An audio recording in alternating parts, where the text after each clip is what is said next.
তক্ক যুক্তি গপ্প, হয় গপ্প নয় সত্যি কথা, বিচার করবেন আমজনতা।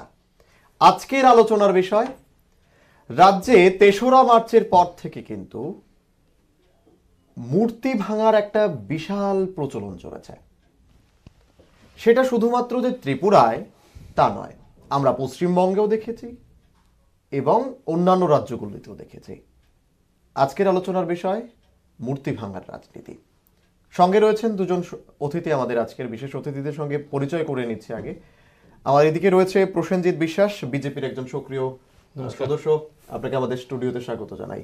একই সঙ্গে রয়েছে সুশান্ত চক্রবর্তী, খুব পরিচিত আমাদের যুব কংগ্রেস সভাপতি, আপনাকে আমাদের স্টুডিওতে স্বাগত জানাই। প্রথম প্রশ্নটা সুশান্ত বাবুর কাছে রাখবো। এই যে মূর্তি ভাঙার যে একটা ট্রেন্ড, বৈদ্যনাথের, মার্কসের, তারপর মাধববাড়িতে রাজা বীর বিক্রমের মূর্তি, এই যে মূর্তি ভাঙার একটা প্রচলন এখনো চলছে, কি বলবেন? এই রাজ্যে একটি নতুন সরকার হওয়ার পর থেকেই, এই সরকার হওয়ার আগেও যারা দীর্ঘ কমিউনিস্ট পার্টি 25 বছর শাসন ছিল, আমরা প্রায় লক্ষ্য করছি বিভিন্ন সময় বিভিন্ন মূর্তি ভাঙা হচ্ছে। যেমন আমরা গত কিছুদিন পূর্বে এই আজকে মামলাটা ছিল, দুইজনকে অ্যারেস্ট করেছে আপানিয়া বাধারঘাট বিধানসভা কেন্দ্রে শ্রীমতী ইন্দিরা গান্ধীর প্রয়াত প্রধানমন্ত্রী যে ছিল, ওনার মূর্তি ভেঙে দিয়েছে। গত কিছুদিন পূর্বে আড়ালিয়ায় রাজীব গান্ধীর মূর্তি ভেঙে দিয়েছিল। এই সারা রাজ্যে প্রতিনিয়ত ইন্দিরা গান্ধী, রাজীব গান্ধী, মহারাজার বীর বিক্রমের মূর্তি আঘাত করেছে, এরকম প্রতিনিয়ত হচ্ছে। আর এই সরকার, আমি বুঝতে পারছি না, একদিকে মহারাজের নামে বিমানবন্দর বানানো হচ্ছে, মহারাজের প্রশংসায় মত্ত, মহারাজের বাড়ি নিয়ে প্রশংসায় মত্ত। অন্যদিকে তার বিপরীতে আমরা দেখতে পাচ্ছি তাদের প্রতি মূর্তি ভাঙা হচ্ছে। এয়ারপোর্টে মূর্তি বানানো হয়েছে, সেটা মহারাজের মূর্তি না কার মূর্তি, ওনার বাড়ি থেকেই একটা এমন প্রচার। এবং আমি ওই রাজমাতা বিভুকুমারী দেবীও বলেছে গতকাল যে এই রাজ্যের উপমুখ্যমন্ত্রী জিষ্ণু দেববর্মা নাকি বলেছে সেই মূর্তিটা, মানে কী যে হচ্ছে এই রাজ্যে সেটা আমি এখন বুঝতে পারছি, এই রাজ্যের মানুষও বুঝতে পারছে। আর দেখুন, কারোর মূর্তি ভেঙে বা মূর্তির উপর আঘাত করে সেটা দিয়ে রাজনীতি হয় না। আর এই রাজনীতি আমরা কংগ্রেস দল বিশ্বাস করি না।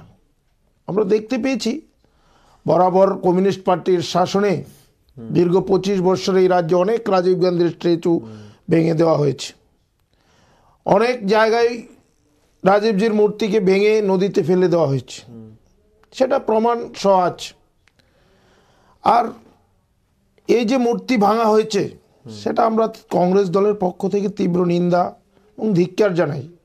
সেইগুলি করে মূর্তি ভেঙে রাজনীতি করা যায় না এবং মানুষ সেটা পছন্দ করে না। এবং রাজ্যের মানুষ একটা ছি রব উঠেছে, এটা কী হচ্ছে, যেই ভাঙুক তাদের প্রতি ব্যবস্থা নেওয়া।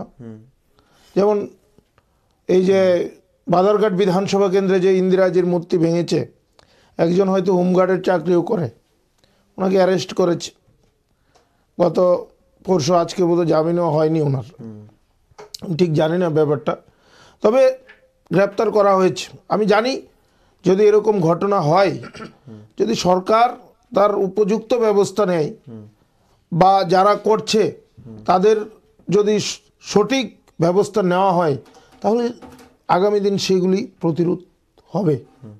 সেটা একটা গণতন্ত্রের পক্ষে একটা শুভদায়ক এবং গণতন্ত্রের একটা রক্ষা হবে। না হলে তো যে যা খুশি শুরু করে দিয়েছে, সেটা একটা বিপজ্জনক। একেবারে। আমি প্রসেনজিৎদার কাছে আসবো, যে এই বিষয়টাকে নিয়ে আপনি কি বলবেন? এই যে মূর্তি ভাঙা হচ্ছে, দেখুন, আমি তো প্রথমে বলবো, এই ধরনের ঘটনাকে তো আমরা কোনোদিনই প্রশ্রয় দিই না, আমরা ধিক্কার জানাই। কোনোদিনই আমরা চাইবো না যে একটা ক্ষোভের বহিঃপ্রকাশ মূর্তি ভাঙার মধ্যে দিয়ে প্রকাশ পায়, সে তো কোনোদিনই কাম্য নয়। আমাদের রাজ্য, আমি এটার মধ্যে রাজনীতি কিছু বলতে চাই না, কিন্তু আমাদের রাজ্যতে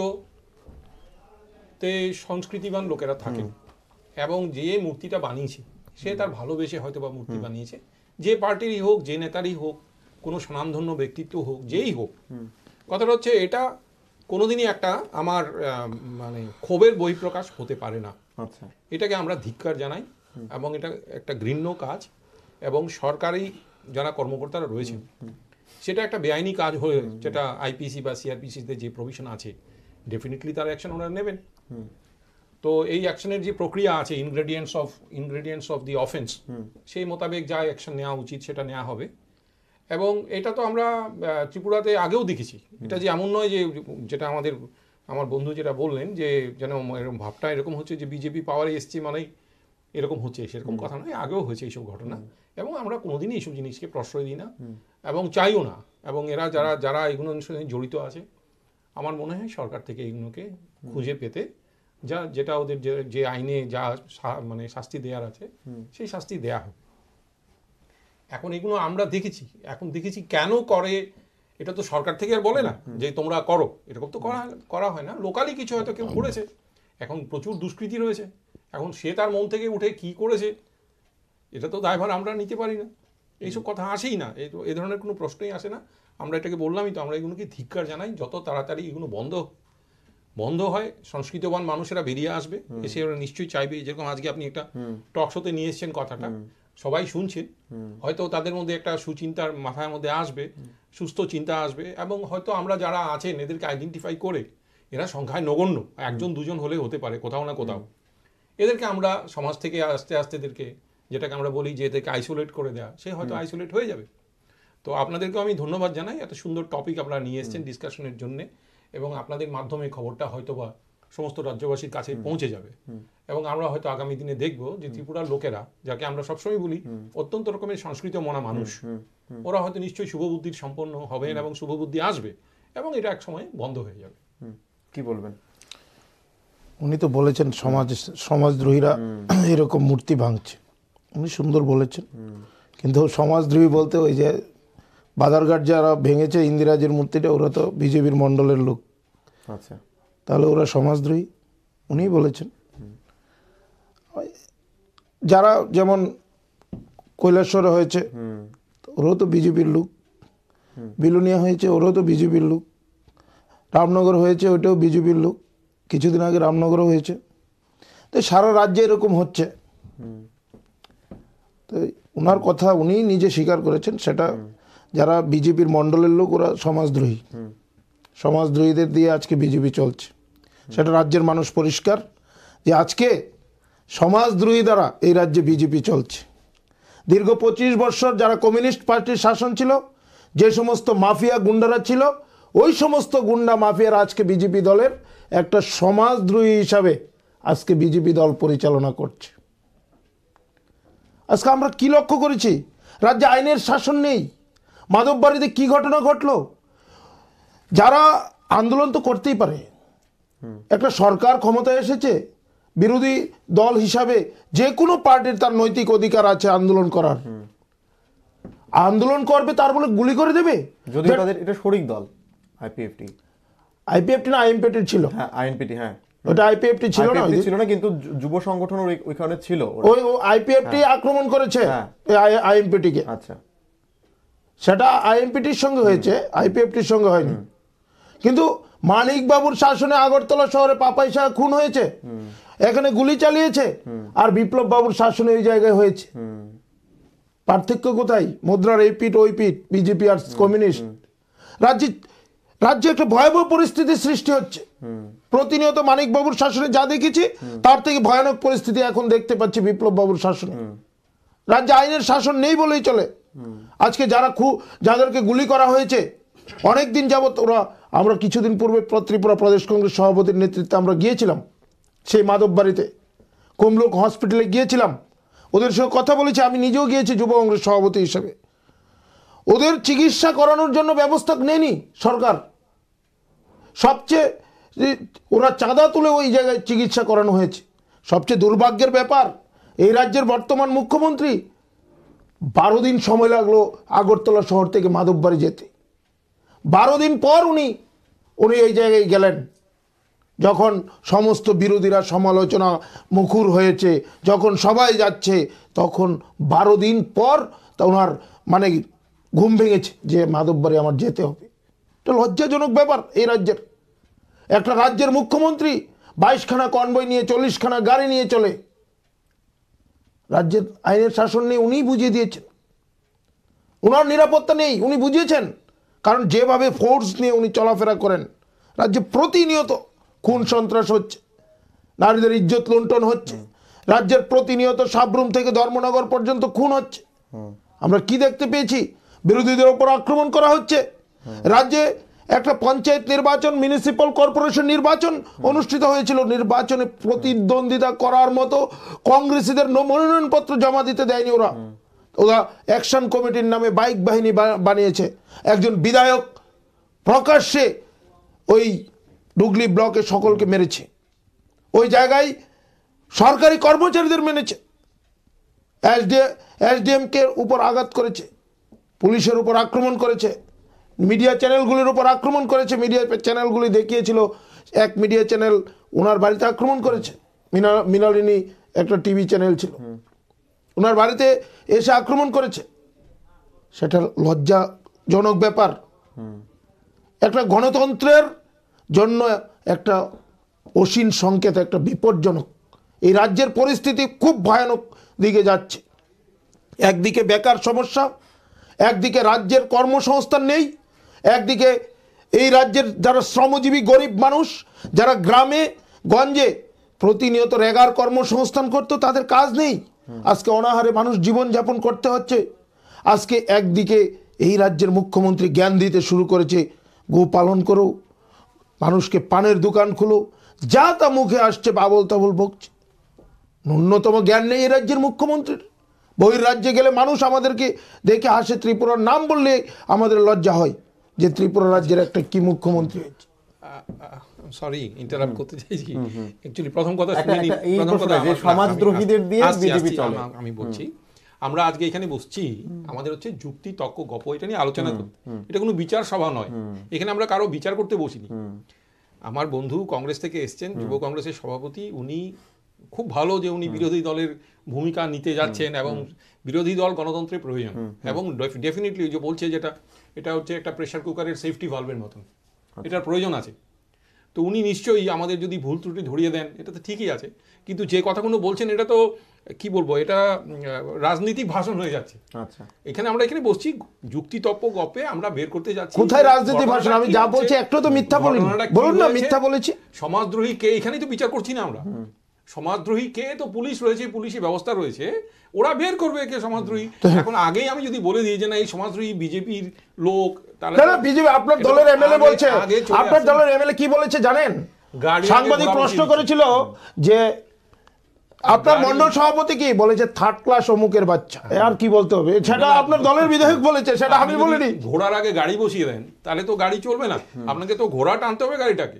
তো এইগুলো যদি আপনারা এই টিভি টক শোতে বসে ডিসিশন নিয়ে নেন যে না বিজেপি লোকেরা সমাজদ্রোহী, এরাই ভেঙেছে, আপনি বলেছেন দেশে আমি কোথায় এইসব কথা? না আপনি বলেছেন না সমাজদ্রোহীরা এই কাজ করেছে। সমাজদ্রোহী মানে কি? ওটা তো আপনার দলের বিধায়ক বলেছে, আর আমি তো প্রমাণ সহ দিয়েছি যে ওরা এই যে ওই জায়গায় যে হয়েছে মন্ডলের সভাপতি, মন্ডলের অমুক। এটা কোনো বিচার সভা নয়। এবং আমি কোথায় বললাম, আমি বললাম যারা সমাজের বিদ্রোহী, মানে দেখুন এরা হচ্ছে main stream of the society নয়। আপনি তো গিয়ে আপনার কারো মূর্তি ভাঙবো না, মেইন স্ট্রিম অফ দি সোসাইটিতে আপনি আছেন। কিন্তু ধরা পড়েছে তো, যারা ধরা পড়েছে ওরা বিজেপির কর্মকর্তা। তো কোথায় আমরা কি এরকম বলেছি নাকি? এরকম কোনো কথা না, আপনি বলতে হবে না, ওটা ধরা পড়েছে। আপনার দলের বিধায়ক বলছে যে মন্ডল সভাপতি থার্ড ক্লাস অমুকের বাচ্চা, সেটা তো আর বলার কিছু নেই, সেটা বলেনি, ফুটেজ আছে। এটা তো রাজনৈতিক ভাষণ হয়ে যাচ্ছে না। এখন সত্যি কথা বলছি, বলছেন রাজনীতির ভাষণ হয়ে যাচ্ছে। স্যার কি বলবো আর আপনাকে, রাজ্যের মানুষ জানে সেটা। বলুন না, ঠিক আছে, আপনারা বিরোধী দল হিসাবে উঠে আসছেন, খুব ভালো কথা, কথাগুলো বলছেন ঠিক আছে, এটা তো it has to be supported by evidence. এটা বললে তো হবে না, বানিয়ে বানিয়ে বললে হবে না। না না, বানিয়ে কোথায় বললাম? সুইপিং কমেন্টও এরকম করা উচিত নয় যে আমি বলে দিলাম এটা হয়ে গেল, এখন গিয়ে দেখবো যে ওর ফাঁসি হয়ে যাচ্ছে, এরকম তো কোনো ব্যাপার নয়। আমরা শুভবুদ্ধি সম্পন্ন মানুষ, আপনারাও তাই নিশ্চয়ই চাইবেন না যে কোন রকমের সমাজদ্রোহী লোকেরা সমাজে বড় জায়গা নিয়ে নিক, সেটাই হচ্ছে কথা। তো এই জন্য আমরা আজকে এখানে বসছি যে আমরা এটাকে সবাইকে ধিক্কার না, না, স্যার, আমি একটা কথা বলি। আপনি ধিক্কার দিচ্ছেন, আমরাও ধিক্কার দিচ্ছি। না না, আমি আপনাকে এই বলছি তো কথা, আর কি এর স্যার, মধ্যে বড় কথা কি রয়েছে? স্যার, বিজেপি এই রাজ্যে আপনি ক্ষমতা, এখন না না না, আমি মুখ্যমন্ত্রীর কথা দেখুন, মাননীয় মুখ্যমন্ত্রী এত নিয়ে এসেছেন, এরকম করে কথা বলা ঠিক নয়। আপনার ব্যক্তিগত আক্রমণের কোনো প্রয়োজন নেই। না না, আক্রমণ কি? একটা রাজ্যের মুখ্যমন্ত্রী যদি বলে 18 থেকে 5 গেলে 12 হয়, 18 থেকে 5 গেলে 12 হয়, সেটা আমাদের লজ্জা নয়? লজ্জা হবে না? বলুন। না, আমি না, না, মৃত্যুর না, ভাঙায় কথা বলছি। না না, ওটা আমি টপিক না, কিন্তু বলেছি, আমি তো ওটা একটা যুক্তি দিয়ে বলেছি আপনাকে। বাংলা একটা কথা বলে ধান ভানতে শিবের গীত, আপনি ধান ভানতে শিবের গীতে চলে যাচ্ছেন। কথা হচ্ছে আরে কথা প্রসঙ্গে তো সবকিছু আসবে না। না, মূর্তি ভাঙা নিয়ে কথা। আরে মূর্তির ভাঙার পেছনেও তো ওইগুলি আছে। আরে একজন উপযুক্ত লোক যদি এই রাজ্যে বসতো তাহলে আর এরকম হতো না। একজন যদি উপযুক্ত লোক, আজকে আইনের যিনি স্বরাষ্ট্রমন্ত্রী, ওনার তো পাওয়ার নেই, পাওয়ারলেস স্বরাষ্ট্রমন্ত্রী, ওনার ক্ষমতাই নেই কিভাবে চালাতে হবে। একজন উপযুক্ত লোক চাইতো না, এই কথাগুলোর পাশাপাশি আমি একটা জিনিস জানতে চাইবো যে আপনারাই বলছেন, বিরোধীরা বলছে যে মূর্তি ভাঙার রাজনীতি, মূর্তি ভাঙার রাজনীতি কেন বলা হচ্ছে? বটে, একদম সত্যি কথা। আমিও সেটাই বলতে, এর মধ্যে রাজনীতি, রাজনীতি হচ্ছে রাজনীতি। মূর্তি ভাঙা কোনোদিন রাজনীতি হতে পারে না। মূর্তি ভাঙার রাজনীতি হতে পারে না। আপনাকে আমি বলছি, আপনি কি মূর্তি ভেঙে যে থিওরিটা আছে, শুনুন, মূর্তিটা কে ভাঙছে সেটাই তো বের করবে পুলিশ। এটা বের করেছে তো। না না, আমরা তো যদি ধরা না পড়তো তাহলে বুঝতাম যে সেটা সমাজদ্রোহীরা করেছে। ধরা পড়েছে, বিজেপি দলের মণ্ডলের যুব মোর্চার সভাপতি, বিজেপি দলের ওই কি পৃষ্ঠা প্রমুখ, ধরা পড়েছে তো। সেটা ধরা পড়েনি এই নয় তো, ধরা পড়েছে, তার জন্যই তো বলছি। আমি তো বললাম এটা বিচার সভা নয়। দেখুন আপনি কথা এখন কথা বলতে আপনি বলে, আপনি আমাকে কোশ্চেন করছেন, আমি আপনাকে আনসার দিলাম, এখন বলছেন স্যার না না না, ধরা পড়েছে তো স্যার। আপনি বলেছেন সমাজদ্রোহীরা করেছে, আমি আপনাকে প্রমাণ দিয়েছি কারা করেছে। মাধ্যমে সুশান্তদা একটা প্রশ্ন আমি জানতে চাই যে মূর্তি ভাঙার মাধ্যমে কি রাজনীতি বোঝাতে চাইছে এখানে? মূর্তি ভাঙার মাধ্যমে, কংগ্রেস ভবন ভাঙার মাধ্যমে কি রাজনীতি করেছে? কংগ্রেস ভবনগুলি কেন ভেঙেছে? কংগ্রেসকে দমন করার জন্য তো কংগ্রেস ভবন ভেঙেছে, কিন্তু কংগ্রেসকে কি দমন করতে পেরেছে? কংগ্রেস 1.5%, 1.8% ভোট পেয়েছে নির্বাচনে, কিন্তু আজকের দিনে বরজলার যখন দিলীপ রায় দাঁড়িয়েছে, ওই জায়গায় কংগ্রেসি লোকদের ভোট দিতে দেয়নি, কিন্তু দিলীপ রায় 400 ভোটে হেরেছে। না না না, শুনুন, 400 ভোটে হেরেছে, 400 ভোটে হেরেছে এই জায়গায় দিলীপ রায়। তাহলে কংগ্রেস ভবন ভেঙে আর মূর্তি ভেঙে কংগ্রেসীদের আন্দোলন রোখা যাবে না। একটা জিনিস আমি স্পষ্টভাবে জানতে চাই যে কেন এটাকে রাজনীতি বলা হচ্ছে? এটা একটা সন্ত্রাসী। শুনুন, মূর্তি কেন ভাঙছে? ধরুন এই জায়গায় কংগ্রেসীরা ঐক্যবদ্ধ হয়ে, একত্রিত হয়ে কংগ্রেসীরা বেরিয়ে যাচ্ছে, এখন একটা মূর্তি ভাঙা হবে, কারোর বাড়িতে আগুন লাগিয়ে দেওয়া হবে, কংগ্রেস ভবন ভেঙে দেওয়া হবে, কাউকে পেছন থেকে মারা হবে, সেটা একটা সন্ত্রাসের ভয়ের পরিবেশ সৃষ্টি হচ্ছে। এই ভয়ের পরিবেশ সৃষ্টি করে মানুষকে যাতে রুখে দেওয়া যায়। আপনি দেখেছেন ওই কিছুদিন পূর্বে যে নির্বাচন হয়েছিল, কৈলাসহর যে জায়গায় বৈদ্যনাথের মূর্তিটা ভেঙেছিল, ওই জায়গার কংগ্রেস দলের যিনি প্রার্থী হয়েছিল জেলা পরিষদের, ওনার স্ত্রীকে সকালবেলায় গিয়ে একটা সাদা কাপড় দিয়ে এসেছে, বলেছে আজকে 3টার মধ্যে যদি তোমার হাজবেন্ড নমিনেশন উইথড্র না করে তাহলে তোমার এই কাপড়টা 3টার পর পরবে। সেটা তো আপনাদের সব চ্যানেলে দেখিয়েছিল, আমরা গিয়ে এটার প্রতিরোধ করেছিলাম। সেটা কিসের ইঙ্গিত? সেটা কিসের ইঙ্গিত? আমরা ডুগলি ব্লকে গিয়েছিলাম নমিনেশন মনোনয়নপত্র জমা দেওয়ার জন্য, প্রদেশ কংগ্রেস সভাপতি সহ গিয়েছিল, 3টা গাড়ি ভেঙেছে, আমাদের উপর আক্রমণ করেছে, বোমা ছুঁড়েছে, সকলকে, পুলিশকে পর্যন্ত আক্রমণ করেছে। সেটা কিসের ইঙ্গিত? আচ্ছা দেখুন, আমার কথাটা এটাই, এটা রাজনৈতিক ভাষণ হয়ে যাচ্ছে। না, আমি একটা জিনিস জানতে চাই, কেন এটাকে রাজনীতির ভাষণ, কেন রাজনীতির চাদরে মুড়িয়ে দেওয়া হচ্ছে? সেটাই আমরা এখানে বসছি আলোচনা করতে, এবং আমরা সবাই মিলে, আপনিও আছেন অ্যাঙ্কর হিসাবে এবং ইনিও আছেন একটা ইম্পর্টেন্ট পার্টি ভারতবর্ষে যারা 150 বছর রাজ্যটাকে, মানে 150 বছরের পুরনো একটা পার্টি যেটা রাজ্য চালিয়েছে, দেশ চালিয়েছে। তো ঠিক আছে, এখন ওরা উঠে আসছেন, উনি নিজেই বললেন 1.কত% ভোট পেয়েছিলেন। এখন ওনারা নিজেরা বলছেন যে আমরা ধীরে ধীরে বিরোধী দলের জায়গাতে নিয়ে আসছি। প্রয়োজন আছে, গণতন্ত্রে আমরা সবাই শ্বাস নেবো, সবাই মিলে, ওরা বিরোধী দলও থাকবে, এরা সরকারি দলও থাকবে, এবং যাতে রাজ্যটা ভালোভাবে চলে সেটা দেখা হবে। এখন আমরা এখানে আলোচনায় বসছি, আমি বারবার বলছি, আগেও 2-3 বার বলেছি, এটা কোনো বিচার সভা নয়, এখানে আমরা বিচার করতে বসিনি। সহজ কথা যে মূর্তি ভাঙা যাবে না, আমি বারবার বললাম, আমরা এখানে যারা রয়েছি মেজরিটি লোকেরা সংস্কৃতি মনা লোক, এবং রাজ্যের একটা নাম রয়েছে, তো আমরা সবাই ধিক্কার দিই, এবং আমরা চাইবো না যে ওই লোকেরা যারা এগুলো মূর্তি ভাঙাতে বিশ্বাসী এরা সমাজের সামনে চলে আসে, এইটুকুনি আমার কথা। এবং আমরা আগামী দিনগুলো তো দেখবো যারা এগুলো ভাঙছে, কেন ভাঙছে, কারণ দেখুন আপনি ইন্দিরাজির মূর্তি ভেঙে, ইন্দিরাজিকে যারা ইন্দিরাজিকে ভালোবাসেন তাদের মন থেকে তো আপনি ইন্দিরাজিকে মুছে দিতে পারবেন না, ও তো গায়েব হয়ে যাবে না, থাকবে। তো এই দিয়ে কি রাজনীতি হবে? কোনো রাজনীতির কোনো ব্যাপার নয়। এবং উনি অহেতুক এই কথাগুলো যেগুলো আমাদের মুখ্যমন্ত্রী, মাননীয় মুখ্যমন্ত্রী সম্বন্ধে বলছেন, এগুলো অপ্রাসঙ্গিক, এই কথাগুলো আজকের এই ডিসকাশনের মধ্যে আসে না। যাকে উনি এখন বলছেন আমরা ধীরে ধীরে বিরোধী দল হব, আমরা হচ্ছি, ভালো ভালো, আমাদের প্রয়োজন আছে, এবং আমরা আমাদের যদি এরকম কিছু ভুল ত্রুটি থাকে, এটা গণতন্ত্র, এই জন্যই তো বিরোধী দল থাকে। বিরোধী দলের কাজ হচ্ছে, আপনারা, আমি আগেও বললাম, সুন্দর একটা টপিক নিয়েছেন, উনাদেরকে এনেছেন, এবং এনাদের আমরা ভিউ পয়েন্টগুলো নেবো, শুনবো। পুলিশ প্রশাসন তাদের যাদের কাজ আছে, করণীয় কাজ, এগুলো করবে, এবং যদি কারা দোষী বেরোয়, কে দোষী বেরোবে, যে দোষী বেরোবে না তো কোথায় থেকে বেরোবে? পুলিশকে ফোন করে দেবে মন্ডল। না, উনি উনার কথা বলছেন, এটা তো উনার ভিউ পয়েন্ট, ঠিক আছে, উনার ভিউ পয়েন্ট বলছেন, এখানে শুনছি আমরা, মানে এটাই যে ফাইনাল। আইনের শাসন নেই এই রাজ্যে, আইনের শাসন নেই, আইনকে ভেঙে টুকরো টুকরো করে দেওয়া হয়েছে। এখানে মন্ডল একবার বন ডাকছে, বিধায়ক বন ডাকছে, এখানে মন্ডল আর বিধায়কে মারামারি হচ্ছে, আর পাবলিক আর আম জনতা সাধারণ আমাদের মতন পাবলিক কি করবে? কোথায় কি বন্ধের মধ্যে কি কথা হচ্ছে এখানে? ওইটা তো মূর্তি ভাঙার সঙ্গে এটা রিলেটেড না। উনি বলছেন যে মূর্তি ভাঙা নিয়ে যারা মূর্তি ভেঙেছে তাদেরকে শাস্তি দেওয়া হবে না, কারণ রাজ্যে আইনের শাসন নেই। সে তো সময় দেখবেন আপনারা, কোথায় দেখবেন? আজকে আমি তো বলছি এটা তো বিচার সভা নয়, তো সময় বলবে, আপনি তার তো যেতটুকু সময় ইনভেস্টিগেশনের যেটুকু সময় দিতে হবে সে তো দেয়া হবে। হচ্ছে একটা জিনিস, আজকে যারা গুলি করেছে তাদেরকে গ্রেফতার করা হয়েছে, বেলুনিয়ার কাছে কোথাও একবার একটা লেনিনের মূর্তি ভাঙা হয়েছিল, হ্যাঁ, সেই সময় যারা করেছিলেন ওরা সবাই তো অ্যাকশন নেওয়া হয়েছিল। কি হয়েছে? অ্যাকশন নেওয়া হয়েছিল, কিছু করা হয়নি, অন রেকর্ড, ইয়েস, অ্যাকশন নেওয়া হয়েছিল, কিছু করা হয়নি।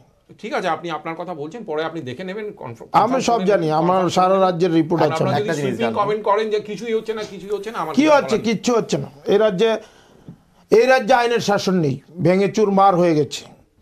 একজন যোগ্য একজন লোক নেই যে আইনটাকে দেখবে বা শাসন ভার আমি নেবে। আলোচনায় একেবারে সময় নেই। আমি একটা জিনিস জানবো যে ধরুন মূর্তি তো বানানো হচ্ছে, সেই জায়গায় যেহেতু মূর্তি কেউ না কেউ ভাঙছে, কে বা কারা ভাঙছে জানি না, বা যারাই ভাঙছে তাদেরকে নিশ্চয়ই যেটা বলছে প্রসেনজিৎবাবু শাস্তি দেওয়া হবে, কিন্তু একটা জিনিস, যাই হোক হবে বা হচ্ছে সেটাই, কিন্তু একটা জিনিস আমার কাছে জানতে ইচ্ছা করছে আপনাদের থেকে, যে মূর্তি তো আমরা বানিয়েছি, মার্কসের মূর্তি বলুন, রবীন্দ্রনাথের মূর্তি বলুন, মহারাজা বীর বিক্রমের মূর্তি বলুন, বিবেকানন্দ বলুন, নেতাজি বলুন, ক্ষুদিরাম বলুন, বা যেই বলুন, যে ভালোবেসে ওর মতো করেও বানিয়েছে, ও যাকে ভালোবাসে শ্রদ্ধা করে তার মূর্তি সে বানিয়েছে। যাই হোক, বানানোর পর কি সেটাকে সঠিকভাবে পরিচর্যা করা হচ্ছে?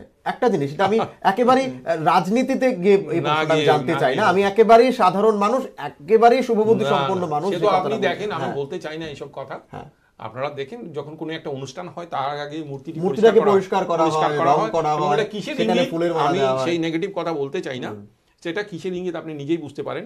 এবং আপনার আজকে যে টপিকটা ছিল রাজনীতিটা কি, আমার এই বন্ধু কিন্তু সেটা বলতে পারেনি। সেটাই আমি এই প্রশ্নটা করেছিলাম যে না, এটা উনি নিয়ে আসতে পারেন, কেন সেটাকে রাজনীতির আচরণ কেন বলছেন এটা বলতে পারেনি উনি।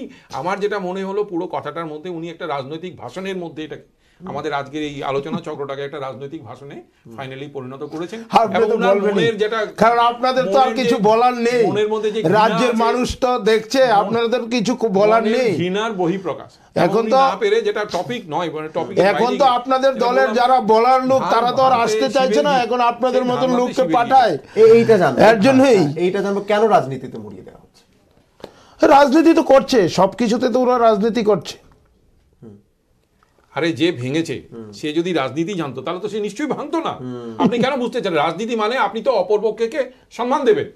কার মূর্তি ভাঙছে? ত্রিপুরার মহারাজ হচ্ছেন ত্রিপুরার রূপকার, দেখুন, আমরা যখন কমিউনিস্ট শাসন ছিল তখনও আমি এই কথাগুলো বলতাম যে কমিউনিস্ট পার্টি যারা এখন যারা নেতা রয়েছেন এরা সব বাংলাদেশ থেকে উদ্বাস্তু হয়ে এসেছিলেন, এবং ত্রিপুরার মহারাজ এবং এই মহারাজের পরিবার এদেরকে বুকে জড়িয়ে ধরেছিল। না হলে এরা আজকে এই যে যারা নেতা রয়েছেন তাদের নিউট্রিশন পেয়েছেন ত্রিপুরার মাটি থেকে, ত্রিপুরার জল বায়ু সব থেকে এরা নিজেদেরকে তাগড়া করেছেন। যত কথা বলেন সেই কথার যে গায়ের জোর, সেই জোর এসছে ত্রিপুরার জলবায়ু থেকে, এবং এরা তাদেরকেই খারাপ কথা বলেন, এসে আমরা কোনোদিনই সহ্য করতাম না। 1949-এ ভারত ভুক্ত হয়েছে ত্রিপুরা, এবং আজকে যারা রাজনীতি করে যাচ্ছেন, যারা আমার একটু সিনিয়র, এরা সেই বয়সের লোক যারা এখানে সেই সময়টা জন্মগ্রহণ করেছিলেন। ত্রিপুরা যদি না আসতেন এরা কিছুই করতে পারতেন না। যদি অন্য কোথাও যেতেন, আজকে যে জায়গাটা পাত পেরে ওরা কথাবার্তা বলছেন, রাজনৈতিক পরিচয় রয়েছে, সেসব কিছুই হতো না। যে পরিবার, যে রাজ পরিবার তাদেরকে বুকে আগলে রেখেছে, এদেরকে এরা ঘৃণা করে প্রত্যাখ্যান করছেন, খারাপ কথা বলছেন, এগুলো আমরা কোনোদিনই সহ্য করতে পারতাম না। এবং সেই জন্য আমাদের সরকার যখন এলো, আমরা চাইছি তাদের যে যোগ্য সম্মান সেটা দেয়া হোক। মহারাজা বীর বিক্রমের যেসব মানে কি বলবো যে অ্যাচিভমেন্টগুলো আছে, সব প্রতিটি জিনিসের মূল্যায়ন হবে, এবং আমরা ঠিক এই তো মূল্যায়ন হয়েছে। মহারাজকে আপনারা মুখে বলেন মূল্যায়ন করব, আর মূর্তির উপরে আঘাত করেন, গুলি করেন, ওর গুলি করে মাথার খুলি উড়িয়ে দিচ্ছেন, মহারাজকে ভয়ভীতি দেখাচ্ছেন, ফোনে ধমকি দিচ্ছেন, হোয়াটসঅ্যাপে দিচ্ছেন, ফেসবুকে দিচ্ছেন। এটা তো আপনাদের লোক। একটা প্রশ্ন, আমি আগেও এই প্রশ্নটা আমি উত্তরটা পাইনি সুশান্ত দা, যে আমি রাজনীতি থেকে বেরিয়ে যাব, এই প্রশ্নটার জন্য আমি রাজনীতি থেকে বেরোতে চাই।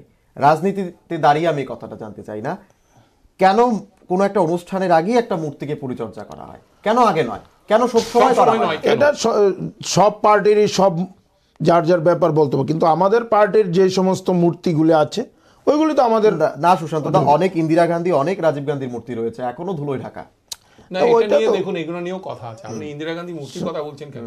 পৃথিবী ভারতবর্ষে কত মানে কি বলবো ইনস্টিটিউশন আছে, সব হয় ইন্দিরা গান্ধী, নয় জওহরলাল নেহেরু, এই রাজীব গান্ধী, হায়দ্রাবাদ এয়ারপোর্টটা রাজীব গান্ধীর নামে, আপনার IIM শিলং, সব IIM এর নাম IIM শিলং, মানে যে জায়গার নাম IIM খড়গপুর আছে, IIM ক্যালকাটা আছে, বা যে জায়গাতে IIM যেটা আছে সেটা, কিন্তু মেঘালয়ে সেটার নাম আগে লাগিয়ে দিয়েছে রাজীব গান্ধী IIM। তো ওখানে মেঘালয়ের যারা নেতারা ছিলেন ওরাও বলতেন যে সবখানে IIM আছে, IIMই বলা হয়, আমাদের জন্য আবার তোমরা রাজীব গান্ধী নামটা লাগিয়ে দিলে কেন? কোন স্কিম হবে সেটা জওহরলালের নামে। তো এইগুলো ওরা তো এতদিন করে এসছে না। কারণ দেখুন আজকাল এইসব নিয়ে আলোচনা হচ্ছে যে মহাভারতে দুটো পরিবার ছিল, কৌরব এবং পাণ্ডব, আর ভারতবর্ষে দেখা যাচ্ছে একটাই পরিবার আছে, সেটা হচ্ছে গান্ধী পরিবার। তো গান্ধী পরিবার কি না করে দেশের জন্য? গান্ধী চারটে গান্ধী গিয়েছে দেশের জন্য, আপনি কি বলতে চাইছেন? গান্ধী তো এই দেশটাকে ধরে রেখেছে, গান্ধী তো ব্রিটিশ থেকে হাসির খোরাক করেছে। আরে আপনি কি করে ফেলেছে? আপনি আপনার কাছে হাসির খোরাক হতে পারে, আপনার দেশের যে প্রধানমন্ত্রী একটা জুমলাবাজ, আপনি বলছেন রাজনীতি নেই, আপনি তো পলিটিক্স করছেন এখন, আপনি তো পলিটিক্স থেকে বেরিয়ে আসছেন না। আপনি তো শুনুন এইসব বলবেন না, রাজ্যের মানুষ সব জানে, ওই টিপ্পনি মানে কথা বলবেন না। আপনাদের সময় এসে গেছে, তো চলে যাচ্ছেন, আর বেশি দিন থাকবে না, আপনাদের এই জুমলাবাজ প্রধানমন্ত্রী দেশ থেকে তাড়িয়ে দেওয়া হবে। না যাই হোক, সেটা তো লোকসভা নির্বাচনের পরে আমরা দেখব। আমি একটা প্রশ্ন প্রসেনজিৎ বাবু, আপনার রাজ্যে সরকার থাকবে কিনা এটাও দেখুন। যাই হোক, সেটা আমাদের এখন আমরা দেখব পরে, কিন্তু এই আজকের বিষয়টা হচ্ছে মূর্তি ভাঙা তার রাজনীতি। আমি একটু মূর্তি ভাঙা থেকে একটু দূরে সরছি, মূর্তি ভাঙা থেকে দূরে সরে মূর্তি স্থাপনের ক্ষেত্রে, মূর্তি বানানোর ক্ষেত্রেও একটা রাজনীতি দেখা যাচ্ছে। হ্যাঁ, সরকারি জায়গাতে করছে ওরাই। না, মূর্তি বানানোর ক্ষেত্রে আমি রিসেন্ট একটা ঘটনা বলছি। আমাদের এয়ারপোর্ট, বিমানবন্দরে মহারাজা বীর বিক্রমের মূর্তি বানানো, আগে যে মূর্তিটা বানানো হয়েছিল সেটা দেখে সেটাকে মহারাজার মতোই দেখতে নয়, অনেকেই বলছেন, শুভবুদ্ধি সম্পন্ন অনেকেই বলছেন। না, আপনি যাকে এখন রবীন্দ্রনাথ বানিয়েছিল না, আমি সেটাই আছি, রবীন্দ্রনাথের মূর্তি বানানো হয়েছিল সেটাও কার্ল মার্কসের মতো দেখতে, ওটা সিপিএম আর বিজেপি দুই ভাই। তো যাই হোক, এরপরে এখন যেটা হচ্ছে, এখন যেটা এয়ারপোর্টে বসানো হয়েছে, বিমানবন্দরে যেটা বসানো হয়েছে, সেটাকেও প্রথম যেটা বানানো হয়েছিল সেটা তো একেবারেই মহারাজার মূর্তির সঙ্গে নয়। আমাদের নিউজ ভ্যানগার্ড বারবার প্রতিবেদনের মাধ্যমে এই খবরটি প্রকাশিত করেছে। যাই হোক, এরপরে যখন এখন আরেকটি মূর্তি বসানো হয়েছে, কিন্তু এটা নিয়েও এখন রাজমাতা বিভু কুমারী দেবীর একটা বিরাট অভিযোগ রয়েছে যে এই মূর্তিটাতে মহারাজার একটা ক্রোধান্বিত রূপ তুলে ধরা হয়েছে। ঠিক আছে, আমরা ওনার কথাও আমরা শুনবো, এবং তাই জন্য আমাদের যে সরকারের যে অঙ্গটা রয়েছে এই কাজটা দেখার, এরা এগুলো দেখবে। এটা এমন কোনো, এটার মধ্যে রাজনীতির কিছু নেই। এবং আপনার যে প্রশ্নটি ছিল, যেটা নিয়ে আজকে এই আলোচনার বিষয়বস্তু ছিল, যে এটার মধ্যে না না, এর মধ্যে কোনো রাজনীতির কোনো ব্যাপার নেই। যে আর্টিস্ট লাগানো হয়েছিল, যাকে বলা হয়েছিল যে আপনি এটা সাজিয়ে তুলুন, হয়তো সেভাবে ফুটিয়ে ওঠাতে পারেননি। তো এইটাতে আরেকটা যে ভিউ, যেটা আমি বারবার করে বলছি, যে গণতন্ত্রের বিরোধী দল সবসময় রয়েছে। আপনার যদি মনে হয় যে না, মূর্তি যেটা বানানো হয়েছে সেটা আমাদের মহারাজের সেই মূর্তি, মানে চেহারা যেরকম আমরা চাই সেটা হয়নি, তো যেটা হবে, যেটা করা হবে সেটাই করা হবে। এটার মধ্যে আলোচনার, মানে এটার মধ্যে তর্কের কোনো অবকাশ নেই। সেখানে রাজমাতা বলছে আমাদের পরিবার থেকে কোনো পারমিশন নেওয়া হয়নি, অনুমতি নেওয়া হয়নি, বা এই যে একটা হয়েছে আমাদের আপত্তি আছে কিনা সেটাও জানা হয়নি।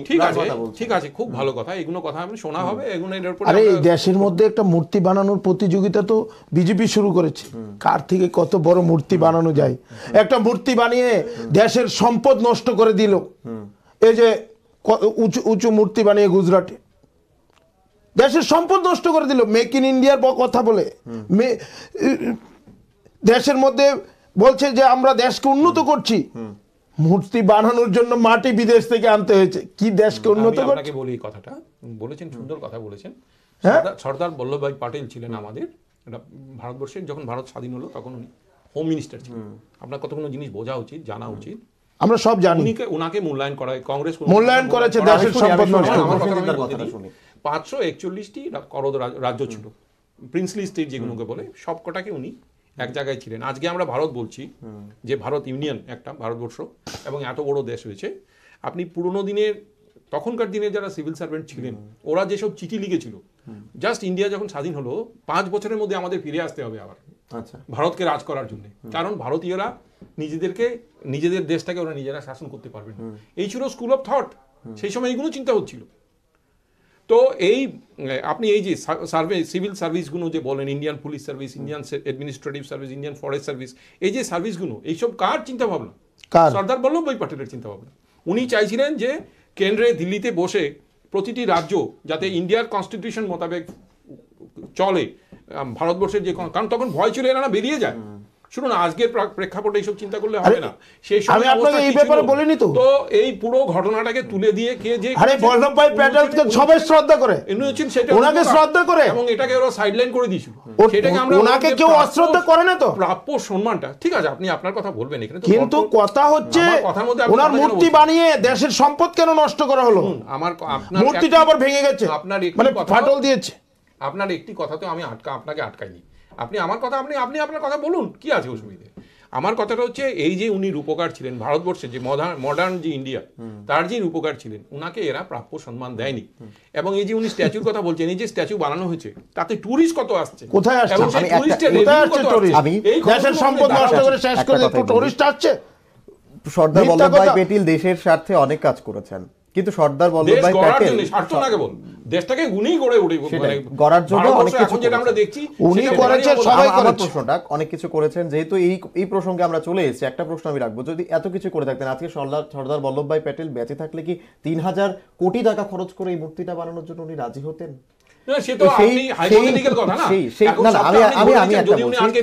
আমি একটা কথা বলছি না, 3000 কোটি টাকা দিয়ে আমি একটা ছোট্ট তথ্য দিচ্ছি, অনেকগুলা আইআইটি কলেজ তৈরি করা যেত, প্রায় 5000 গ্রামকে দত্তক দিয়ে সেই গ্রামটাকে উন্নতির দিকে নিয়ে যাওয়া যেত, এই সমস্ত কাজগুলি করা যেতে পারতো, আরো অনেক অনেক। এই কাজগুলো কিন্তু থেমে নেই। শুনুন, এগুলো সব সময় আপনি এটা আর্গুমেন্ট করে বেকার সমস্যা বেড়ে যাচ্ছে, আপনি সঙ্গে সঙ্গে আরেকটা কথা বলতে পারবেন। এরকম আমরা আগেও শুনেছি, এখানে কথা বলতো যে ত্রিপুরা সরকারের কর্মচারীদের বেতন বাড়ে না, আরেকজন জবাব দিচ্ছে বেতন বাড়বে কি হবে, জিনিসের দাম তো কমে না। এইসব আর্গুমেন্টের কোনো শেষ নেই। আপনি একটা কথা বলবেন, কাউন্টার আর্গুমেন্ট আরেকটা চলে আসবে। আপনি উনি আমার এই বন্ধু যখন উনি বলছেন যে স্ট্যাচু এত বানানো হয়েছে, এই স্ট্যাচু দেখতে কত লোক আসছে, কোথায় সেই তথ্যটা আপনি রাখুন না। আপনি বলুন না কত লোক আসছে। আজকে আমার সাথে নেই, আমি তো এটা সাথে নেই। আমার কথাটা হচ্ছে যে এই মূর্তি যে ভেঙে গেছে সেটা আপনি বলুন না, মূর্তিটা যে ফাটল ধরেছে সেটা বলুন। মূর্তি গড়া নিয়ে যখন মূর্তিটাকে নিয়ে যে একটা বিরাট হচ্ছে, এখন রাম মূর্তি নিয়েও বানানো হবে, সর্দার বল্লভভাই প্যাটেল থেকে উঁচু একটা রাম মূর্তিও বানানো হবে, এই প্রসঙ্গও বলছে উত্তরপ্রদেশের মুখ্যমন্ত্রী। আর দেশের যুবক না খেয়ে মরবে না, এটা আমার কিছু এখনই কিছু বলার নেই, এটা যখন হবে। তাছাড়া মানে এটা আউট অফ টপিক গুলো কথাগুলো হচ্ছে। আমার মনে হয় আপনার প্রশ্নটা ছিল রাজনীতি কেন, হ্যাঁ সেটাই মূর্তি নিয়ে যে, হ্যাঁ আমার বন্ধু, সেটা তো সুশান্ত দা বিরোধীদের বলে আনতে পারেননি, বলে আমি বারবারই বলছি এটা একটা কাজ যে ইলিগ্যাল কাজ করেছে, বেআইনি কাজ করেছে, যে করেছে প্রসেনজিৎ দা আপনার কাছ থেকে পুরোপুরিভাবে জানতে চাই কেন রাজনীতিতে মুড়িয়ে দেওয়া হয়েছে এই বিষয়টা। মানে রাজনীতি তো হচ্ছে, মূর্তি কেন ভাঙা হচ্ছে? আজকে যে কংগ্রেস দলের মূর্তি ভাঙা হচ্ছে, ইন্দিরাজি, রাজীবজি, আর এখানে বলছে মহারাজকে আমরা শ্রদ্ধা করি, বুকে আগলে ধরেছিল, আর মহারাজের মাথায় গুলি মারে। আরে ওরা যা বলে পেছন থেকে অন্য একটা করে, ওরা যা বলে তা করে না। ওইটা ওদের এই যে রাজ্যের নেতৃত্বের কোনো দোষ নেই, কারণ ভারতবর্ষে যারা নেতৃত্ব, যারা দেশের মুখ, ওরাই জুমলা, ওরাই মিথ্যাচার। যাই হোক, একেবারে আমরা অনুষ্ঠানের শেষে চলে এসেছি। দুজন থেকে একটা ছোট্ট আমি কথা জানতে চাইবো যে আমরা একটু রাজনীতি থেকে বেরিয়ে এই কথাটা আমরা জানবো, যাদেরই মূর্তি বানানো হয়েছে, সারা রাজ্য জুড়ে যাদের মূর্তি বানানো হয়েছে, তারা তো একটা একজন বরণীয়, স্মরণীয়, শ্রদ্ধেয় মানুষ ওনারা। কেন ওনাদের মূর্তি ভাঙা হবে? কেন রাজনৈতিক কারণেই ভাঙা হবে? কেন দলগত গোষ্ঠী কন্দল বলুন, কেন এক দল আরেক দলের সঙ্গে যুদ্ধ করতে গিয়ে সেখানে একটা মূর্তি ভাঙার হবে কেন? কারণ তারা তো শ্রদ্ধেয়, যারাই ভাঙে এটা অতি নিন্দনীয়, এবং আমরা তাদেরকে ঘৃণা করি, এবং তাদের উপযুক্ত শাস্তি হওয়া প্রয়োজন, উনি যেটা বলছেন এবং উপযুক্ত শাস্তি হওয়া প্রয়োজন। এবং যদি শাস্তি না দেওয়া হয়, যারা দেবে না তাদের দোষ।